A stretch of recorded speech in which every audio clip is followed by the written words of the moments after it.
Señor, te damos gracias, como siempre decimos al acercarnos a tu palabra, que tú eres un Dios que no nos dejas a ciegas, ni sordos, ni a tientas de tu voluntad, Señor.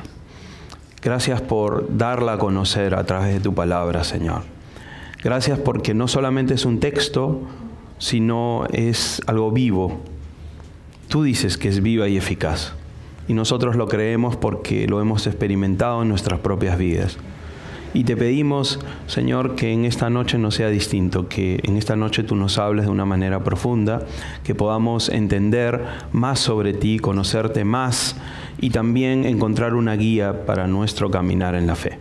Te lo pedimos en el nombre de Cristo Jesús. Amén. Muy bien, capítulo 41 de Isaías. Si recuerdan, el capítulo 40 es un capítulo, por cierto, muy hermoso, muy profundo, en el que Dios le dice a su pueblo, a la nación de Judá, digamos, le dice que va a acabar en algún momento el tiempo del castigo, el tiempo de las consecuencias del pecado, que el cautiverio que le anunció en el capítulo anterior, o sea, el antepenúltimo capítulo, contando desde el que estamos hoy, que el cautiverio que le anunció al rey Ezequías algún día iba a terminar. Nosotros sabemos que duró 70 años, lo sabemos porque conocemos el texto de Jeremías, porque conocemos el texto de Daniel, porque conocemos la historia, pero en ese momento no. En ese momento no tenían los detalles, ni siquiera el tiempo que duraría. Todavía no había aparecido Jeremías ni su profecía, que es el que dice que el cautiverio iba a durar 70 años. Y le dice que va a terminar. Y le da un mensaje de consuelo.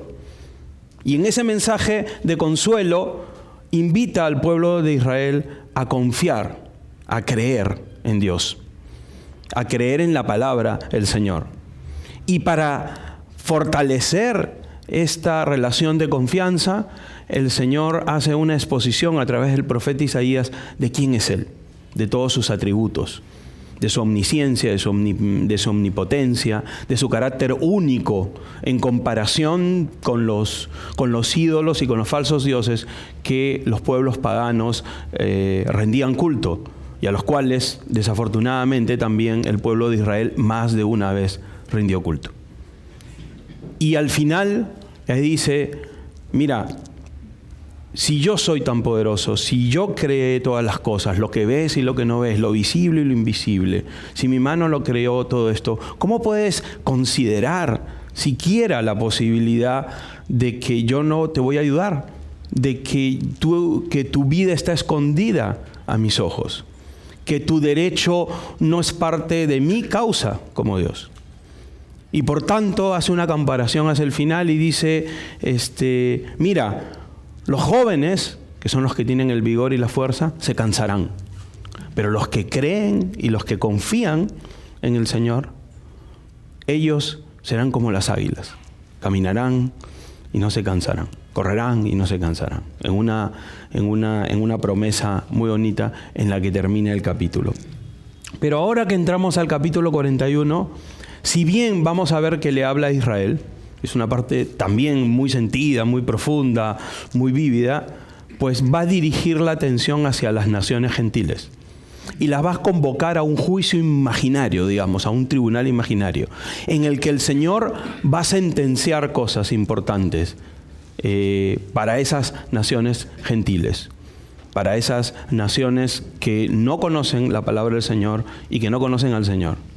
Y va a dar muestra también de su omnipotencia, de su carácter único, a través de la certidumbre de sus profecías, de que lo que Él anuncia que va a pasar, pasa, de su capacidad de actuar en la historia, de su capacidad de actuar incluso en personajes de la historia que no lo buscan, que no lo conocen, en naciones que no están cimentadas o fundamentadas en su palabra, que no han sido llamadas, que no han sido, llamadas desde los confines de la tierra para constituir un pueblo suyo, como fue el caso de la nación de Israel. Y eso es lo que vamos a ver ahora en este capítulo 41. Versículo primero, para para contextualizarnos simplemente. 41:1 dice, ustedes, las costas, escúchenme, y ustedes los pueblos cobren fuerza. Las costas, los pueblos, representan las naciones gentiles. Las costas que están, obviamente, que navegan, que viajan, que no son el pueblo de Israel, y los pueblos, las naciones, ¿no? Cuando se traduce el Antiguo Testamento al griego es la palabra que nosotros conoceríamos como etnia, ¿no? Entonces son los pueblos, las naciones, las diferentes culturas que no son Israel. Dice, cobren fuerza, acérquense y entonces hablen. Entablemos juntos el juicio. Es una escena judicial. ¿No es cierto? El término hebreo para juicio, mishpat, se relaciona con las funciones de un juez. Escuchar una causa y emitir un veredicto justo. Y esto es lo que va a ocurrir. Dios les dice, vengan. Y más adelante les va a decir, muestren los mejores de sus argumentos. Y Dios después los va a rebatir todos. Pero este no es un juicio directamente de condenación, no por lo menos en esta escena de juicio, no en este capítulo, ¿no?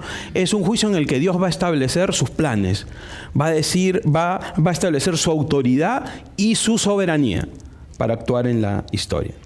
Veamos qué dice en los versículos 2 al 4. El juez, digamos, Dios habla a las naciones, para así decirlo. Dice, ¿quién despertó del oriente al justo? ¿Quién le pidió seguir sus pasos? ¿Quién le entregó naciones y lo hizo señor de reyes? ¿Quién los hizo polvo con su espada? ¿Quién los arrebató con su arco como hojarasca?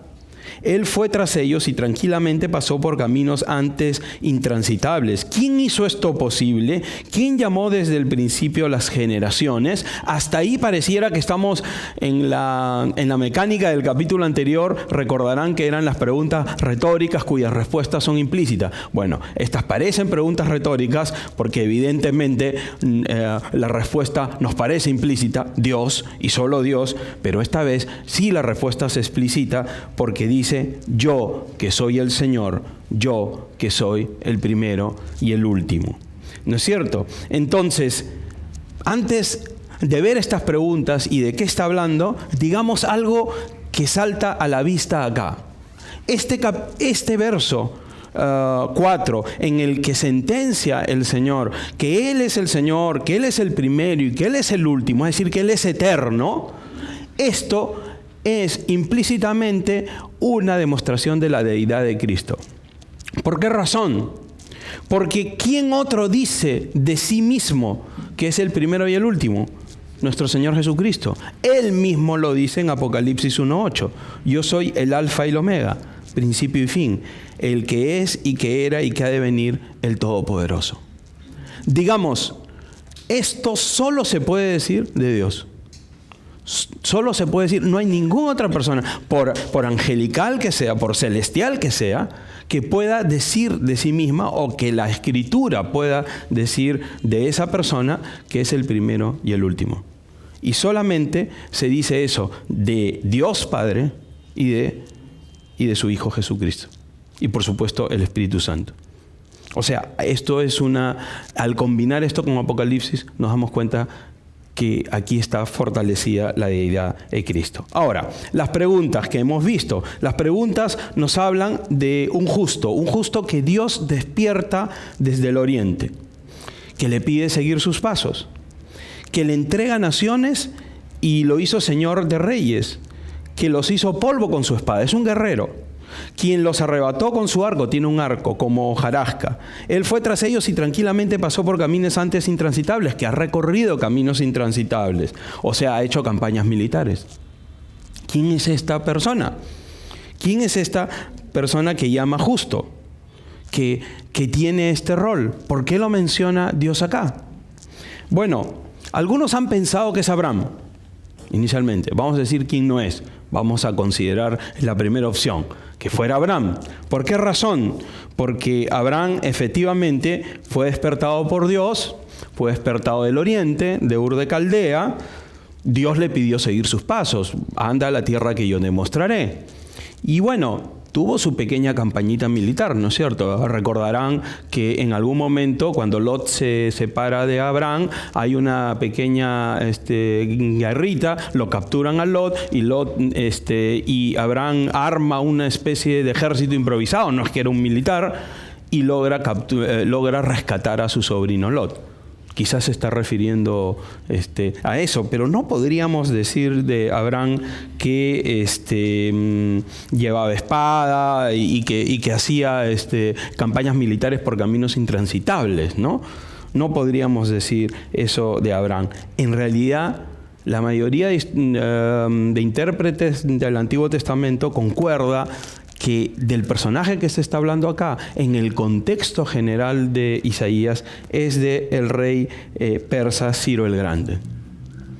¿Por qué es importante Ciro? Él es un conquistador.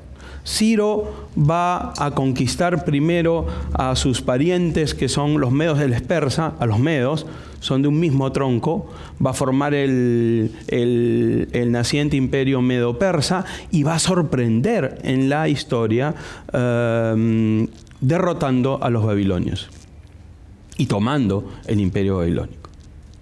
Cuando ya los judíos van a estar bajo el cautiverio babilónico. Ciro es muy importante. Quiero que tengan en cuenta lo siguiente.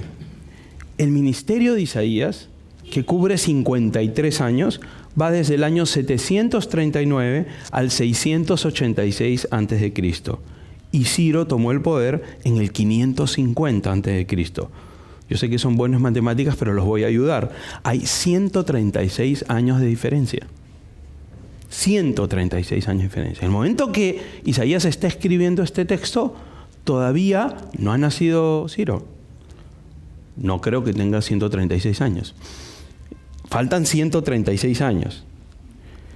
Y conquista Babilonia recién en el 539. ¿No es cierto? E inmediatamente que conquista Babilonia, hace algo maravilloso. Decreta que el pueblo judío puede regresar a su tierra, reconstruir Jerusalén y el templo. Y eso sucede, como digo, en el 539, o sea, 147 años después de Isaías. Ahora bien, voy a hacer un adelanto porque esto en algún momento se va a enseñar. Si vamos al capítulo 44 de Isaías, versos 26 en adelante, por favor acompáñenme. Capítulo 44 de Isaías.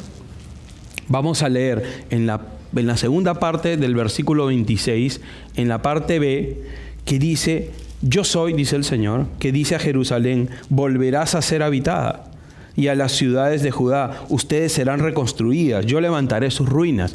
Piensen que todavía no ha sido conquistada la nación de Judá por los babilonios. Todavía no ha sucedido eso. Todavía no han destrozado Jerusalén. Todavía no se han llevado cautivos. Y el Señor está diciendo por boca de Isaías: volverás a ser habitada Jerusalén. ¿No es cierto? Y lo está diciendo cuando está habitada. Y volverás y serás reconstruida. Yo levantaré sus ruinas. Yo me imagino que quienes escuchan eso dicen: ¿pero cuáles ruinas? Pero ¿cómo que volveremos a ser habitados? Si ya estamos acá, si ya es habitado. Y dice en el versículo 28, que saltemos al versículo 28 para avanzar. Yo soy el que dice de Ciro.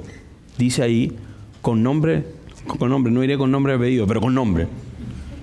Dice: yo soy el Señor, el que dice de Ciro. Él es mi pastor y llevará a cabo todo lo que yo quiero. Yo soy el que dice a Jerusalén, serás edificada, y al templo será cimentado. O sea, estamos en el capítulo 41 y el Señor introduce un personaje que todavía no lo menciona con nombre propio, pero más adelante lo va a mencionar con nombre propio. Ese personaje es Ciro. Veamos la secuencia histórica. Dios usa a Isaías para decirle al rey Ezequías en el capítulo 39: los van a conquistar los babilonios. En el capítulo 40 le dice: van a regresar, va a acabar eso. En el capítulo 41 le está diciendo: yo soy el que va a traer a este hombre, que va a conquistar y que va a hacer mi voluntad. Y aún no dice quién es ese hombre. Y en el capítulo 44 dice que es Ciro. En el capítulo 45 de Isaías, versículo 1, dice: yo el Señor digo así a Ciro, mi ungido, al cual tomé de la mano derecha, para que las naciones se sometan a su paso y los reyes huyan en desbandada, para que las ciudades le abran sus puertas y no las vuelvan a cerrar. Yo iré delante de ti y te allanaré los lugares torcidos, haré pedazos puertas de bronce y cerrojos de hierro. Te entregaré tesoros escondidos y te daré a conocer recónditos secretos, para que sepas que yo soy el Señor, el Dios de Israel, que te llamo por tu nombre. Él llama por el nombre a Ciro. No ha nacido aún, pero lo llama por su nombre. Por amor a Jacob, por amor a Israel, mi siervo escogido, te he llamado por tu nombre, el nombre que te di, aunque tú no me conocías. Yo soy el Señor y nadie más. No hay Dios fuera de mí. Yo te vestiré para la batalla, aunque tú no me conoces. Para que desde la salida del sol hasta el ocaso todos sepan que yo soy el Señor y que aparte de mí no hay otro Dios. Yo soy el que ha creado la luz y las tinieblas. Yo soy el que hace la paz y crea la adversidad. Yo, el Señor, soy el que hace todo esto. Este capítulo 41, lo estamos combinando con lo que está diciendo más adelante, es el capítulo que nos empieza a decir: el Señor no es solo Dios, como nos dijo en el 40, porque creó los cielos y la tierra. Porque estuvo Él solo, porque nadie le enseñó, porque nadie lo ayudó, porque nadie lo auxilió, porque nadie lo guió, porque Él se basta a sí mismo, porque es omnisciente, porque es omnipotente, porque los ídolos no son nada, no se mueven, se apolillan. No solo por eso, sino porque Él es capaz de intervenir en la historia y llamar a una persona que no lo conoce para que cumpla su voluntad. ¿Cuál es la voluntad de Dios en todo esto? Estamos en el Antiguo Testamento. Dios está cuidando un pueblo y está cuidando a ese pueblo que Él ha escogido, porque a través de ese pueblo va a venir el Mesías. Y para que los judíos retornen y la línea de descendencia que va del rey David a Jesucristo no se rompa, Él es capaz de usar a un rey gentil, a un conquistador gentil, a un emperador gentil como Ciro, y lo anuncia 100 y pico de años antes. Ahora bien, si ustedes leen en sus casas final de segunda de Crónicas, primer capítulo de Esdras, se darán cuenta que ahí se dice que Ciro dio el decreto y que cuando Ciro da el decreto del regreso de los judíos, proclama que Yahvé, Jehová, como lo quieren decir, es Dios. No tenemos más información que esa. En algún momento él debe haber conocido probablemente esta profecía y debe haberse dado cuenta el rol que él jugaba y todas las conquistas militares que él había hecho habían sido posibles gracias al único Dios verdadero. Bueno, esto muestra el Señor. Si regresamos al capítulo 41, esto es lo que dice: yo soy el que hago esto. Yo soy el primero, el último. Yo voy a hacer esto. ¿Y cuál es la respuesta de las naciones al escuchar esto en este juicio imaginario? Versículos 5 al 7 del capítulo 41. Las costas vieron esto y tuvieron temor. Las costas representan a las naciones gentiles. Los confines de la tierra se asustaron y corrieron a reunirse. Unos a otros se ayudaron, entre vecinos y parientes se animaron. O sea, la gente, los pueblos gentiles, los pueblos paganos, escuchan esto y lo que hacen es atemorizarse, se reúnen. Pero no se reúnen en esta historia para decir: sí, este es el único Dios verdadero, no vamos a luchar contra Él. Miren aquí lo que pasa: el carpintero animó al platero, el que martillaba el metal dijo al que lo moldeaba en el yunque: esto va saliendo bien, y lo afirmó con clavos para que no se moviera. ¿De qué está hablando? De un ídolo. Recordemos el capítulo anterior. Lo que ellos hacen en ese momento es decir: muy bien, estamos con miedo, que la cosa viene difícil, viene un conquistador, ¿no es cierto? Viene un militar fuerte, viene un emperador fuerte, entonces vamos a reunirnos, vamos a juntarnos y vamos a pedirle al platero, vamos a pedirle al que martillea el metal, al que moldea el yunque, que fabrique, digamos, un ídolo al cual nosotros podamos aferrarnos. Y dicen: esto va saliendo bien. esto va saliendo bien, ¿no? Entonces, pero una vez más, el ídolo no se mueve, ¿no? Isaías tiene este tono sarcástico, este tono irónico cuando trata el tema de la idolatría. Ya lo vimos en el capítulo anterior. Cuando habla de eso, dice, y lo afirmó con clavos para que no se moviera. No, os queda claro que los ídolos no se mueven, ¿no? Y aquí está eso, ¿no? Si seguimos la secuencia del capítulo 41, en el versículo que viene, el versículo 8, al 20, cubre una parte que el Señor le va a hablar a Israel. Es como un intermedio en este juicio. El Señor habla esto, ellos, las naciones reaccionan como acabo de decir, y en un momento es como si hubiera un corte, como cuando vemos una película, y ahora nos ponemos con Israel, Dios le habla a Israel. Y después, en el versículo 21, va a retomar ese juicio. Nosotros, para mantener la secuencia y para terminar con esta parte que habla de Israel, que realmente es muy bonita, vamos a hacer un breve salto. Vamos a seguir con la secuencia del juicio para que no se nos pierda. Entonces vamos a saltar al versículo 21 y ahí vamos a ver que frente a esta respuesta de las naciones gentiles de ir a los ídolos, lo que va a hacer el Señor es desafiar a esos ídolos. Desafiar a esos ídolos. Y luego de desafiar a esos ídolos va a ser una segunda alusión a Ciro. No con nombre todavía, pero va a ser una segunda alusión. ¿Ok? Y ahí vamos a entender por qué es así. Entonces, nos saltamos al versículo 21. Y en el versículo 21 dice, el Señor, el Rey de Jacob, dice, aleguen en favor de su causa, presenten sus pruebas, como un juicio. Obren las pruebas. ¿De quiénes? De las naciones gentiles. Hagan venir y anuncien lo que está por llegar. Díganos lo que desde el principio ha pasado y nos pondremos a considerarlo. Háganos saber y entender también los acontecimientos futuros, lo que habrá de venir. Anuncien lo que habrá de suceder para que sepamos que ustedes son dioses. Eso le está diciendo los siglos. Ya pues, láncense una profecía. Yo les hablé de Ciro. A ver, ustedes, ¿qué se profetizan? ¿Qué nos dicen sobre el futuro? ¿Qué nos dicen que va a pasar? Si ustedes son dioses, tienen un control de las cosas que van a pasar. Dice, por lo menos hagan algo bueno o malo, para que tengamos algo que contar y todos juntos nos sorprendamos. ¿No es cierto? Eso es lo que el Señor está haciendo. Está emplazando a esos falsos dioses a los cuales las naciones gentiles se abocan y les rinde pleitesía en el momento que sienten el temor de la acción de Dios en la historia. Ellos construyen su ídolo, ellos dicen va a quedar bien, está quedando bien, ponle clavos para que no se mueva, púlelo bien, barnízalo, échale laca a la piroxilina. ¿No es cierto? ¿Ah? Ni sé qué es, ¿no? Pues suena bien. Entonces, ponle colorcito.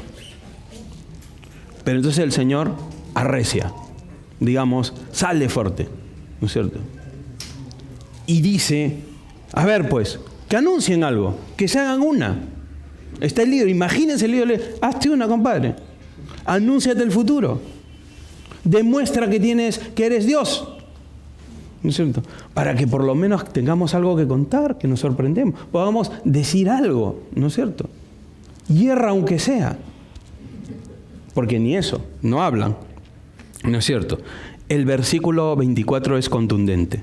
Lo cierto es que ustedes no son nada y que sus obras no tienen sustancia, no existe. No hacen nada. Los ídolos no son capaces de hacer nada. Pero no nos referimos, recuerden, hablamos eso la semana pasada, no nos referimos únicamente a los ídolos de yeso, a las estatuas religiosas. Nos referimos a los ídolos que nosotros, los seres humanos, nos forjamos y nos formamos, y con los cuales los cristianos tenemos que lidiar. Nos referimos también a esos ídolos.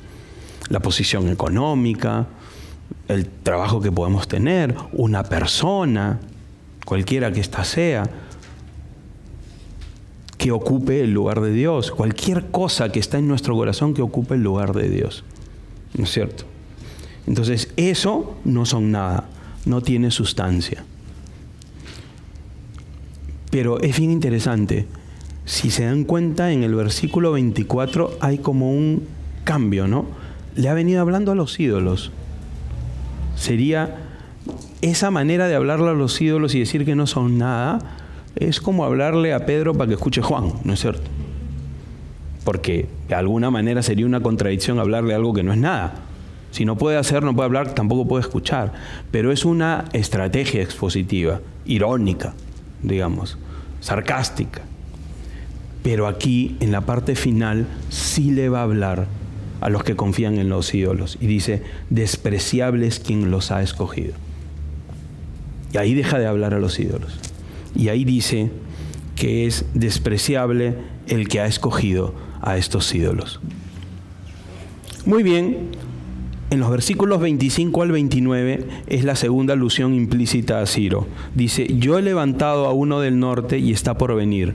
Invocará mi nombre desde el lugar donde nace el sol y pisoteará a los príncipes como pisa el barro el alfarero. ¿Quién anunció esto desde el principio para que lo supiéramos? Esta primera parte está describiendo una vez más a este hombre conquistador, ¿no es cierto?, que va a pisotar príncipes. En realidad, Ciro y tuvo varias conquistas militares hasta que finalmente conquista el imperio del momento, que eran los babilonios. Y los medo-persas, unas décadas antes de conquistar al imperio babilonio, no eran nada. ¿Quién anunció esto desde el principio para que lo supiéramos? ¿Quién lo dijo tiempo atrás para que dijéramos que está bien? Lo cierto es que no hay quien anuncie ni quien enseñe nada. Lo cierto es que no hay quien oiga sus palabras. Yo fui el primero, dice el Señor, en enseñarle estas cosas a Sión, a su pueblo. Yo envié a Jerusalén un mensajero con buenas noticias. El Señor siempre se procuró un profeta que dijera su voz, su mensaje. Cuando miré no había nadie. Cuando pregunté acerca de estas cosas no hubo un solo consejero. Cuando pregunté nadie me dio respuesta. Todos ellos son ilusorios y sus obras no son nada. Un viento sin sustancia son sus imágenes fundidas. Aquí es la conclusión de esta escena judicial, ¿no? Dice, yo estoy haciendo eso, yo estoy anunciando esto, yo lo he anunciado, yo siempre he anunciado estas cosas y estos ídolos no son nada. Nunca lo han hecho nada. Nunca han podido hacer eso. Ninguno de estos dioses han podido decir lo que iba a pasar. Está claro que el Señor hace este contraste entre Ciro y la profecía que Él está diciendo, porque esto es muy importante. El Señor, en el capítulo anterior, nos dijo que Él era el creador del universo y por eso podíamos confiar en Él. Ahora Él nos dice, yo soy capaz de intervenir en la historia. Yo soy capaz de decir 140 y tantos años antes que va a pasar esto y pasa. Nadie más puede hacer eso. Es de alguna manera, si ustedes quieren, una prueba que Dios nos da. No necesitando hacerlo, pero nos da para que nuestra confianza tenga asidero. Cuando hablas con alguna persona que pone en duda la palabra de Dios, le puedes decir, no, mira, es evidente que una persona no va a poder, tener una relación con Dios basado únicamente en datos históricos. Es evidente que la vida cristiana supone conocer al Señor. Es una relación. Y conforme vamos conociendo a Dios, cada vez más Él va actuando en nuestras vidas y nosotros podemos decir como Pablo, yo sé a quién he creído. Pero no es menos cierto que la palabra de Dios tiene pruebas evidentes de su certidumbre. Y esto que dice acá es normalmente atacado por algún sector de la crítica no creyente que dice, no, es que Isaías se escribió después, es que Daniel se escribió después, es que estos son textos que se pusieron y están puestos en forma poética y están contados como si fuera una profecía, pero esto no se pudo decir 139 años antes, pero se dijo 139 años antes. Isaías habló de Ciro, Isaías existió antes que Ciro, existió antes que Daniel, existió mucho antes. No hay manera que un ser humano haya podido pronosticar o vaticinar esto con tanto detalle Y este es uno de los ejemplos de las profecías de Isaías. Las profecías de Isaías que tienen que ver con nuestro Señor Jesucristo, particularmente con su primera venida, su sacrificio en la cruz, son impresionantes. Pero esta es una que tiene que ver con la historia. Ciro existió, agarran un libro de historia, existió, tomaron el imperio babilónico, el día que lo tomó, dio el decreto, le dio salida a los judíos y les permitió ir a construir su templo. Por supuesto que ellos tuvieron muchas luchas y no lo lograron hacer bajo el reinado de Ciro, pero él cumplió con lo que Dios le había asignado y la tarea que le había asignado hacer como más de un siglo antes. Ahora sí, vamos a los versículos que tienen que ver con el mensaje a Israel, esto que estaba al medio. ¿No es cierto? Que yo lo he saltado para dejarlo al final y concentrarnos ahí. El mensaje de Dios a Israel en medio de este juicio imaginario a las naciones. Lo vamos a ver en los versículos del 8 al 20. Digamos que son como 3 mensajes en 3 partes, ¿no? Los versículos 8 al 12, que siempre es como un aliento a Israel, acompañado de un contraste con estas naciones gentiles, ¿no es cierto? Entonces, el primer mensaje de aliento y contraste es de los versículos 8 al 12, el segundo mensaje de los versículos 13 al 16 y el último del 17 al 20. Vamos a leer los versículos del 8 al 12. Dice: «Pero tú, Israel, eres mi siervo. Tú, Jacob, a quien yo escogí, descendientes de mi amigo Abraham, yo fui quien te tomó de los confines de la tierra. Yo te llamé de tierras lejanas. Yo te escogí, no te rechacé. Yo te dije, tú eres mi siervo. No tengas miedo, que yo estoy contigo. No te desanimes, que yo soy tu Dios. Yo soy quien te da fuerzas y siempre te ayudaré. Siempre te sostendré con mi justiciera mano derecha». Y aquí el contraste en los versículos 11 y 12. «Todos los que se enojan contra ti quedarán avergonzados y confundidos. Los que contienden contigo perecerán y serán como nada. Cuando busques a los que contienden contigo, no los hallarás. Los que te hacen la guerra serán como nada, inexistentes». Muy bien, entonces Dios es el que establece aquí la relación con su pueblo, pero ya no es la relación del capítulo 40, una vez más digo, porque Él es todopoderoso, sino aquí es una relación más intimista, si se dan cuenta. Dicen, yo te escogí, yo te llamé, tienes que confiar, yo no te voy a desamparar, porque yo te llamé a ti. Ahora es interesante, varias cosas que hay que ver acá, hay un montón de cosas que considerar. En primer lugar, dice, pero tú, Israel, pero tú, Israel. Ese pero es muy importante, porque lo inmediatamente anterior ha sido la reacción en la exposición, que nosotros hemos roto, pero hay que recordarlo, ha sido la reacción de las naciones gentiles, que cuando Dios les dijo que iba a actuar de esa manera en la historia, tuvieron miedo y buscaron sus ídolos. Ahora le dice, pero tú, es decir, a diferencia de estas naciones, ¿no es cierto?, en vez de lo que hacen estas naciones, pese a lo que hacen estas naciones, eso es lo que quiere decir ese pero tú, Israel, ¿no es cierto? Es lo mismo que nos dice, digamos, a nosotros como creyentes, cuando en Efesios 4:17 dice, pero esto quiero decirles en el nombre del Señor, y en esto quiero insistir, no vivan ya como la gente sin Dios, que vive de acuerdo a su mente vacía. Esa gente tiene el entendimiento entenebrecido por causa de la ignorancia que hay en ellos y por la dureza de su corazón. Viven ajenos a la vida que proviene de Dios. Entonces, así como Dios le dijo a Israel, pero tú, Israel, no eres igual a las otras personas, no puedes conducirte igual a las otras personas, no puedes tener tu confianza en ídolos, sino debes tener confianza en quien te formó, en quien te llamó cuando no existías. Yo no hice un casting entre las culturas de la antigüedad, dice el Señor, y consideré que tú eras la mejor, la más adecuada, la que mejor me iba a representar en la tierra. Todo lo contrario, la formó de la nada. Tenían una fuente de descendientes de Sem, eran semitas. Pero el pueblo de Dios, Israel, ¿no es cierto?, Jacob, que fue renombrado como Israel, de quienes nacen las 12 tribus, nació de un señor que se llamaba Abraham, a quien Dios lo llamó de Ur de Caldea, donde se adoraban ídolos, y le dijo: deja la casa de tu padre.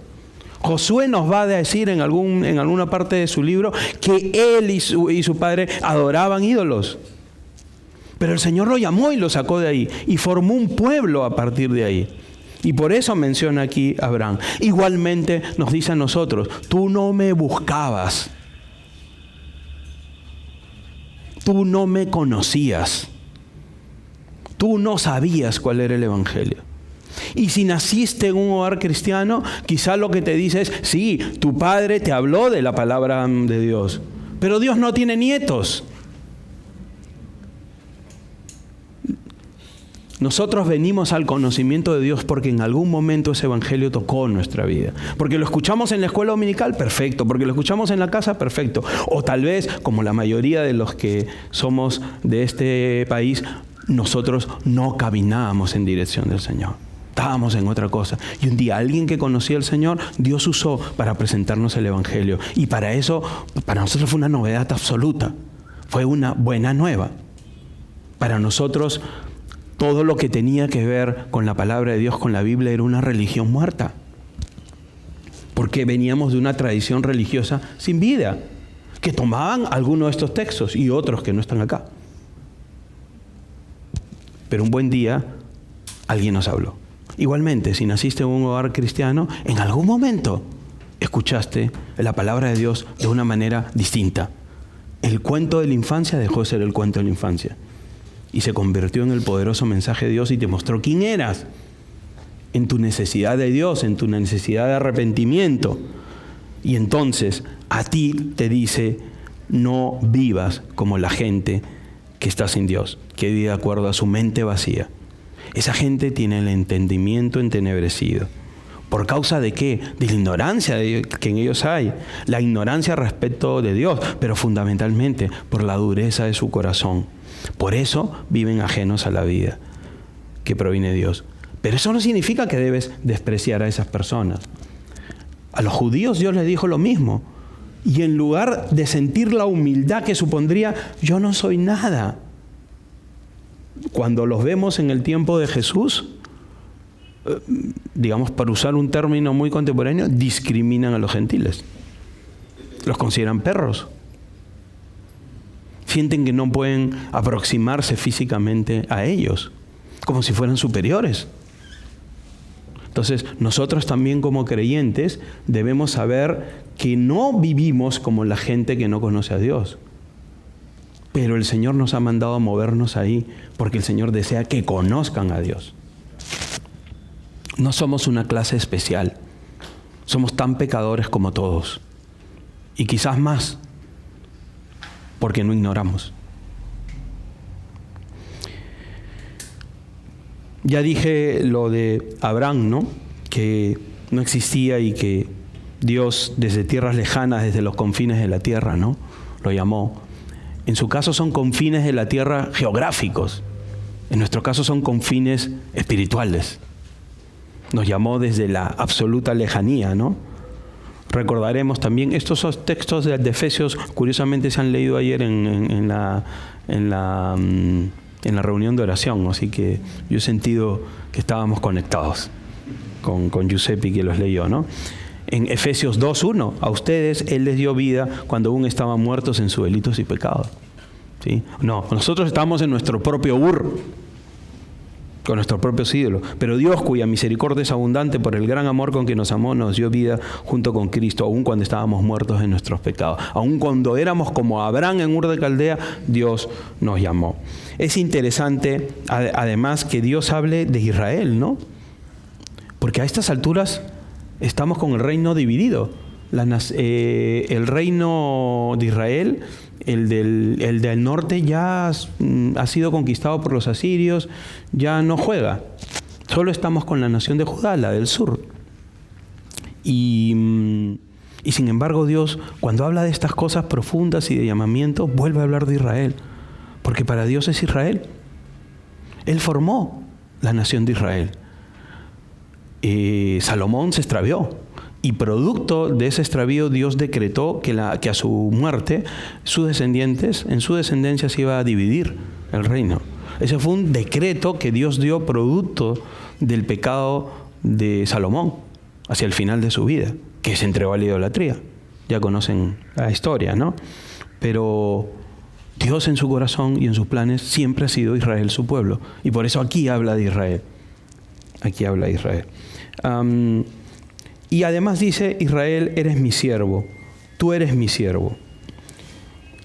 En realidad, Dios habla aquí de Israel como siervo. Pero Israel es un siervo infiel. Israel es un siervo que no cumple el rol que Dios le ha dado permanentemente.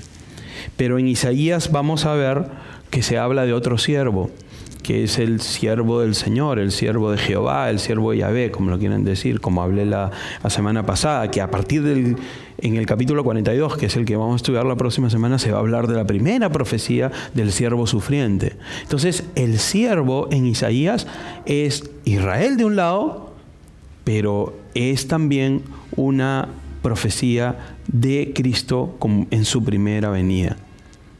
Y eso es importante decirlo, porque cuando uno lee Isaías y ve estos relatos, estas profecías sobre el siervo del Señor, y lo ve tan claramente representado a Jesucristo en su primera venida, uno dice, pero ¿cómo los judíos que leen esto pueden tener el entendimiento entenebrecido, para usar los términos de San Pablo?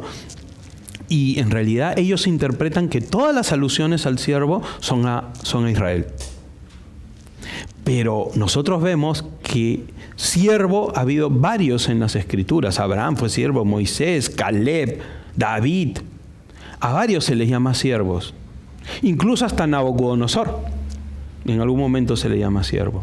Nosotros somos siervos también en el Nuevo Testamento. Israel es siervo también, aunque fue un siervo infiel en gran parte de su historia. Pero hay un siervo que encabeza. Este siervo sí conoce cuál es su rol y sí sirve a su Padre, y ese es Jesucristo. Pero ya lo vamos a ver la siguiente semana, ¿no? Entonces, está claro que en este contraste que hemos visto, dice Israel, yo te llamé, y te dice a ti, yo te llamé, yo te escogí cuando no me buscabas.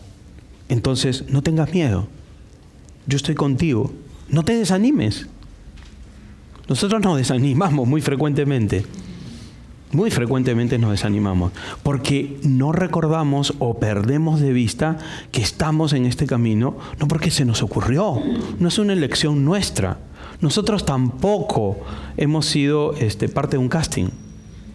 Dios no dijo, bueno, tengo que salvar a unas personas, voy a tratar de escoger lo mejor de cada casa, ¿no? Entonces aquí está una selección, una antología de seres humanos. No es así. Sabemos que no es así.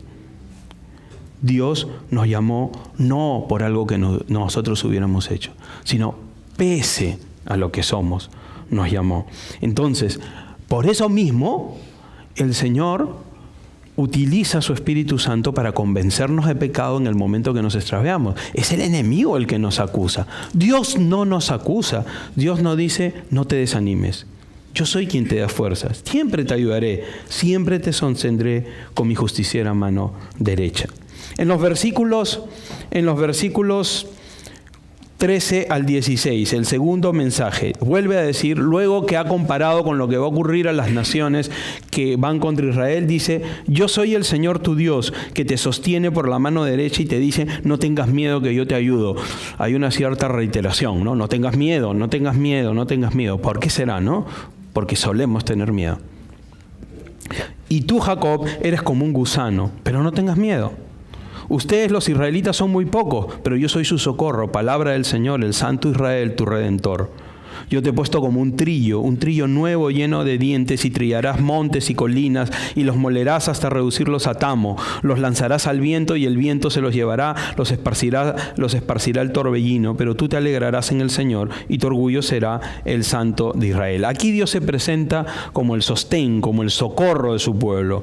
Por eso, el que ahí dice nuevamente, que no tenga miedo, pese a que es como un gusano, insignificante, y además es pequeño, es manada pequeña al lado de los otros pueblos. Esta figura de ser como un gusano es una figura de absoluta humillación.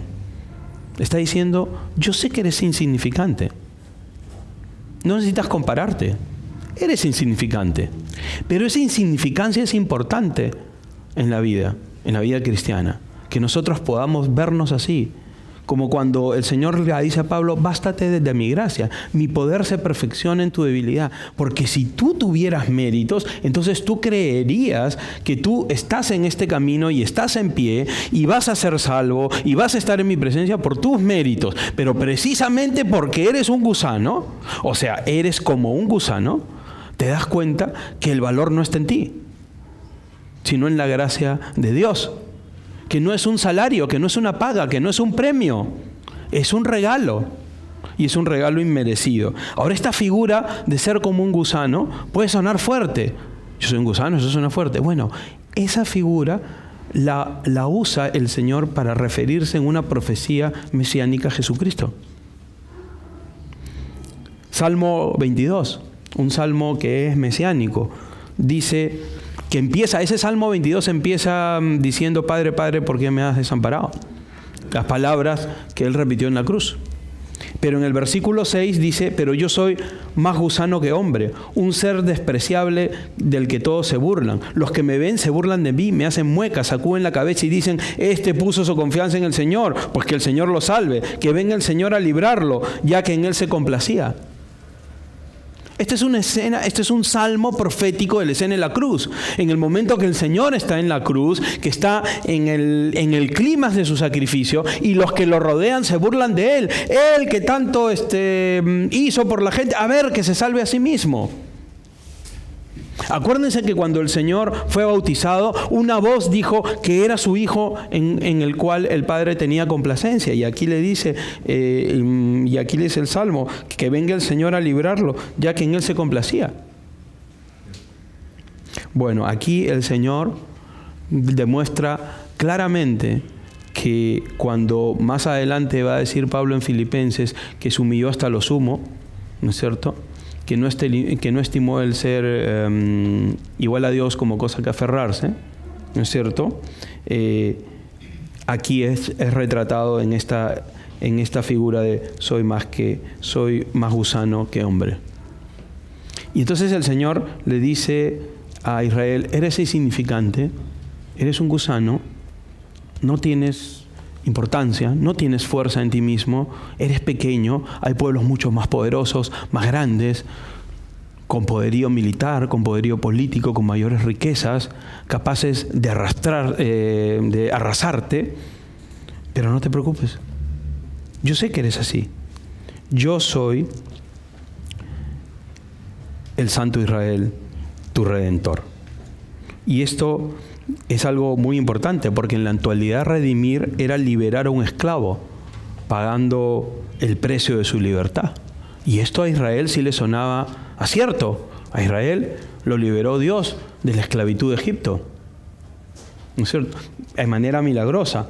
Pero para nosotros los cristianos tiene un alto contenido espiritual, porque el Señor nos liberó de la esclavitud del pecado. Nosotros éramos rehenes del pecado. Y el Señor nos liberó. ¿Y con qué pagó? Con su vida en la cruz del Calvario. Entonces, cuando el Señor nos dice a nosotros, yo sé que eres como un gusano, yo sé que eres pequeño, no tengas miedo. Yo sé que tienes pocos recursos, de pronto económicos. Yo sé que no estás entre los poderosos. Pablo dijo a alguno de sus destinatarios, yo sé que no hay muchos poderosos entre ustedes. No estamos entre los que la gente busca. No salimos en las revistas del corazón. No nos hacen videos, entrevistas. Somos gente normal, de a pie. Nadie nos busca. Qué bueno, porque a los que salen en las revistas, por lo que yo he leído, no la pasan bien tampoco. Pugnan por salir y cuando salen pugnan por querer, pero ya no puede. la mayoría acaba con problemas muy serios, psicológicos, emocionales, etc. Producto de eso que buscaron. Pero a nosotros nos dice, yo sé que eres pequeño, yo sé que ustedes son pocos, somos pocos, la mayoría no sigue al Señor. Pero no se preocupen, yo soy tu Redentor, yo soy tu socorro, dice el Señor. Al final dice que Israel va a jugar un rol importante. Los versículos 15 al 16 miran hacia el futuro escatológico, porque dice, yo te he puesto como un trillo, ¿no? O sea, va a trillar. Trillar era una actividad que consistía en separar el grano de trigo de la paja, o la cebada de las espigas, ¿no? A través de un instrumento que la mayoría de ellos eran dentados, que eran accionados por bueyes. Recuerdan que dice, no pondrás bozal al buey que trilla. Entonces los bueyes servían para trillar y era una actividad una actividad agrícola que se hacía. Y entonces trillar es usado en la Biblia en el sentido de filtrar, por así decirlo, digamos, para que salga la paja y quede el grano, digamos, pero trillar también quiere decir arrasar, ¿no es cierto? Entonces esas dos figuras están en la Escritura cuando se habla de trillar, y lo que se está diciendo aquí es que Israel va a trillar, ¿no es cierto? Un trillo nuevo lleno de dientes, y trillarás montes y colinas. Montes y colinas son poderes. Y los molerás hasta reducirlos a tamo, nada, hojarasca. Los lanzarás al viento y el viento se los llevará. Los esparcirá el torbellino, pero tú te alegrarás en el Señor y tu orgullo será el Santo de Israel. ¿Cuándo le sucederá eso a Israel? Eso no le sucedió ni siquiera en la liberación de Babilonia. Porque luego hubo de enfrentar otro tipo de conquistas, ¿no es cierto? De las que salió bien librado, pero no es este punto, que es el momento en el que Israel en el milenio va a tener ese rol protagónico. Esto está por cumplirse, esto mira hacia el futuro. Y el último mensaje para concluir dice del 17 al 20, los afligidos y menesterosos buscan agua y no la encuentran, la sed les seca la lengua. Pero yo, el Señor, los he escuchado. Yo, el Dios de Israel, no voy a desampararlos. Abriré ríos, en los montes y manantiales en medio de los valles. En el desierto abriré estanques de agua y manantiales en la tierra seca. En el desierto haré crecer cedros, acacias, arrayanes y olivos. En el yermo pondré juntos cipreses, pinos y bojes. O sea, toda una vegetación fructífera, ¿no?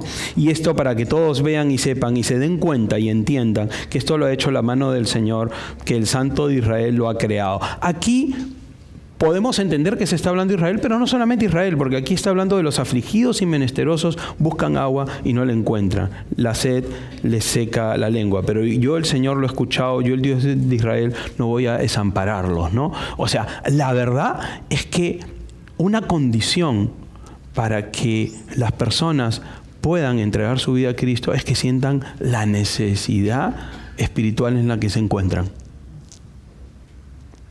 Pero una condición para que nosotros podamos crecer en nuestra relación con Dios y en el conocimiento del Señor es que reconozcamos permanentemente la necesidad que tenemos de Él. El día que nosotros sentimos que no tenemos esa necesidad, ese día retrocedemos. Ese día nos distraemos. Ese día endurecemos nuestro corazón. Ese día olvidamos quiénes somos nosotros y quién es nuestro Dios. Pero si nosotros nos damos cuenta que nosotros en nosotros mismos somos afligidos y menesterosos, esa es nuestra condición. Si podemos sentir que tenemos otro tipo de indumentaria, es producto de la justicia imputada de nuestro Señor, no por nosotros mismos. Pero el Señor nos escucha. Escucha al afligido y al menesteroso, recuerden, al contrito y humillado. Y no lo desampara.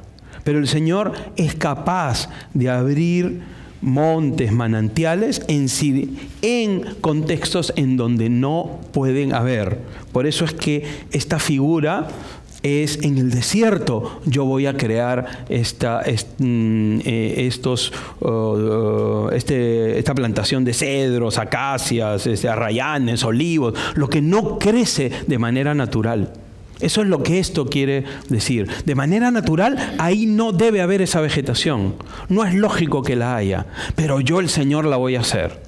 De manera natural, de pronto en nuestra vida, en estos momentos, estamos pasando una circunstancia en la que no debe haber cedros, acacias y arrayanes. Gozo, tranquilidad, paz, confianza en el Señor. No debería haber desesperación.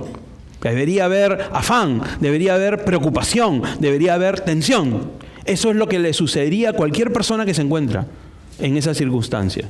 A la persona que se encuentra en el desierto y está sedienta, debería estar desesperado, ser presa de alucinaciones y finalmente morir, calcinado por el sol. Pero lo que el Señor dice es que en esa circunstancia, que el contexto es desértico, Él va a poner lo que de manera natural no crece. Eso es lo que está diciendo. Pero es bien importante que nosotros, estando en esa situación de necesidad del Señor, no equivoquemos donde buscamos. Y busquemos en el Señor y no en los ídolos. Recuerden lo que el Señor dijo por boca de Jeremías, capítulo 2, verso 13. Son dos los males en que ha incurrido mi pueblo. Esto lo dijo Jeremías después de Isaías. La gente no escuchó a Isaías. Y llegó Jeremías y dijo, son dos los males en que ha incurrido mi pueblo. Me han dejado a mí, que soy fuente de agua viva. Estamos hablando de los sedientos. Y han cavado sus propias cisternas, tan agrietadas, cisternas rotas, dice la Reina Valera 60, que no retienen agua. Entonces, nuestro gran riesgo es que busquemos calmar nuestra sed en nuestras propias cisternas, que busquemos la paz y la tranquilidad o la solución en medio de una circunstancia difícil en nuestros propios recursos y no busquemos en los recursos que el Señor nos da. Él nos dice, no temas, no te asustes, no te afliges, yo soy tu socorro, yo te llamé y te he llamado para caminar conmigo. ¿Hay momentos que hay dificultades? Sí. ¿Hay momentos que hay desiertos? Sí, pero el Señor está con nosotros. Vamos a orar para terminar. Señor, te damos gracias por el consuelo de tu palabra, porque tú nos rescataste, nos has llamado desde los confines de la lejanía de ti, desde los confines de la muerte sin ti, de los confines de una mente entenebrecida que no te buscaba. Desde ahí nos has llamado, Señor. Y te damos gracias por eso, porque no lo merecemos, no somos buenos, simplemente somos menesterosos, afligidos desde el punto de vista espiritual, pero tú eres el único Dios verdadero, santo, bueno, amoroso. Y gracias por decirnos que podemos confiar en ti, que tú eres nuestro socorro, que tú eres nuestra roca. Gracias por eso, Señor. Perdónanos todos los momentos que hemos hecho nuestras propias cisternas, que hemos querido autoabastecernos de un agua que no es tal, Señor, que es un agua estancada, cuando tú nos ofreces el agua viva, el manantial que nunca cesa y que nunca deja sediento al que lo bebe. Gracias, Señor, por eso. Te lo pedimos en el nombre de Cristo Jesús. Amén.